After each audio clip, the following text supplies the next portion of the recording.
ಯಾವ ಪ್ರದೇಶವನ್ನು ಕರ್ನಾಟಕದ ಭತ್ತದ ಕಣಜ ಎಂದು ಕರೀತಾರೆ ಅಂತ ಗೊತ್ತಿದೆಯಾ? Welcome back to our channel. ಹೌದು, ಕರ್ನಾಟಕದ ಭತ್ತದ ಕಣಜ ಎಂದು ಕೊಪ್ಪಳ ಜಿಲ್ಲೆಯ ಗಂಗಾವತಿಯನ್ನು ಕರೀತಾರೆ. ಕೊಪ್ಪಳ ಜಿಲ್ಲೆಯು 1998ರಲ್ಲಿ ಉದಯಿಸಿತ್ತು. ಇದನ್ನು ರಾಯಚೂರು ಜಿಲ್ಲೆಯಿಂದ ಬೇರ್ಪಡಿಸಲಾಗಿದೆ. ಕೊಪ್ಪಳ ಜಿಲ್ಲೆಯಲ್ಲಿ ಒಟ್ಟು 7 ತಾಲೂಕುಗಳಿವೆ. ಇಲ್ಲಿಯ ಕಿನ್ನಾಳ ಕಲೆ ಪ್ರಸಿದ್ಧವಾದದ್ದು. ಕೊಪ್ಪಳ ಜಿಲ್ಲೆಯ ಕನಕಗಿರಿ ಮೌರ್ಯರ ದಕ್ಷಿಣ ರಾಜಧಾನಿಯೂ ಆಗಿತ್ತು. ಇನ್ನು ಕೆಲವು ಮಾಹಿತಿಗಳು ರಾಯಚೂರಿನ ಬಗ್ಗೆನೂ ಕೇಳೋಣ. ಒಟ್ಟು 7 ತಾಲೂಕುಗಳು ಹೊಂದಿರುವ ರಾಯಚೂರು ಜಿಲ್ಲೆಯು ಕಲ್ಯಾಣ ಕರ್ನಾಟಕದಲ್ಲಿದೆ.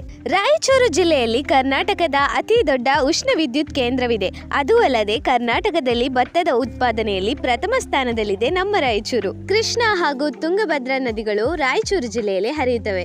ಅದು ಅಲ್ಲದೆ ಹಟ್ಟಿ ಚಿನ್ನದ ಗಣಿ ಹಾಗೂ ಕಲ್ಲೂರು ಮತ್ತು ಈಚನೂರು ಎಂಬ ತಾಮ್ರದ ಗಣಿಗಳು ಇದೆ. ರಾಯಚೂರು ಜಿಲ್ಲೆ ಕರ್ನಾಟಕದ ಅತ್ಯಂತ ಉಷ್ಣ ಜಿಲ್ಲೆಯಾಗಿದೆ.